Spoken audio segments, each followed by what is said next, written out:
مگر جب آپ کہیں گے ان کا بیڑا غرق ہو تو پھر کیا ہوگا؟ اس کا غرق ہو یا نہیں ہو آپ کا تو ہو جائے گا۔ فرشتہ بولے آمین یا اللہ۔ یہ میں اپنی طرف سے کہہ رہا ہوں، حدیث میں نہیں ہے۔ نبی علیہ السلام نے ارشاد فرمایا اذا دعا المسلم، جب کوئی مسلمان اپنے مسلمان بھائی کی خیر خائی کے لیے، اس کی بھلائی کے لیے، اس کی عدم موجودگی میں وہ موجود نہیں ہے اور وہ پیچھے یہ کہہ رہا اللہم اید الاسلام والمسلمین، اللہم منصر الاسلام والمسلمین، اللہم منصر من نصر دین سیدنا ومولانا محمد وبارک وسلم۔ اے اللہ کریم، اہل اسلام کی مدد فرما، اسلام کو غلبہ عطا فرما۔ یہ میرا مسلمان بھائی بیمار ہے، اللہ اس کو صحت عطا فرما۔ اے اللہ یہ پریشان ہے، اس کی پریشانی کو دور فرما۔ اے اللہ اس کی مصیبتوں کو دور فرما۔ اے اللہ عبداللہ بھائی کا بھلا فرما، بدر بھائی کو صحت دے، کمال بھائی کو صحت دے، بابا کو صحت دے۔ یہ دعائیں آپ شروع کر دی۔ اے اللہ سب کا بھلا، سب کی خیر۔ تو کیا آپ خالی ہیں؟ خوش ہو جائیں اور خوشی سے پھولنا چاہیے کہ آپ کو خوشخبری سنائی جا رہی ہے اللہ کے حبیب کی طرف سے، نبی صاحب کا فرمان سنایا جا رہا ہے۔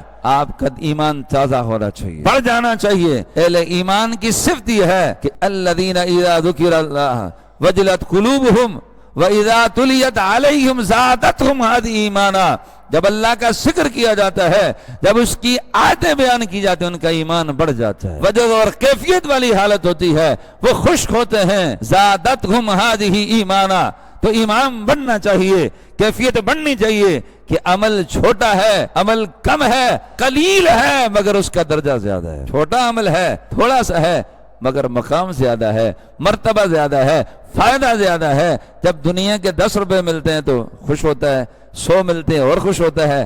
تو اب آپ لگائیں کہ یہ آخرت کا پیسہ ہے، یہ آخرت کی تجارت ہے۔ یہی تجارت تو مولوی کر رہے ہوتے ہیں مگر ہم سمجھ نہیں ہوتے، اللہ کے ولی کر رہے ہوتے ہیں ہم سمجھ نہیں ہوتے۔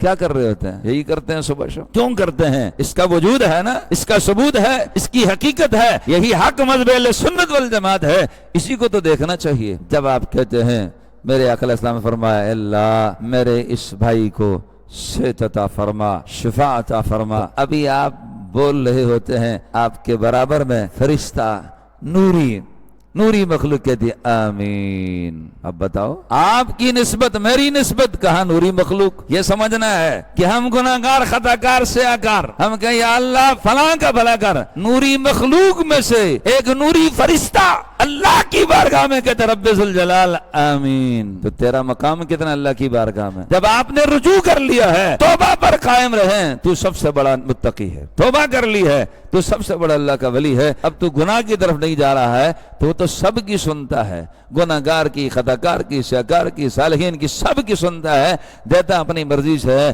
وہ اللہ تعالیٰ بے نیاز بادشاہ ہے۔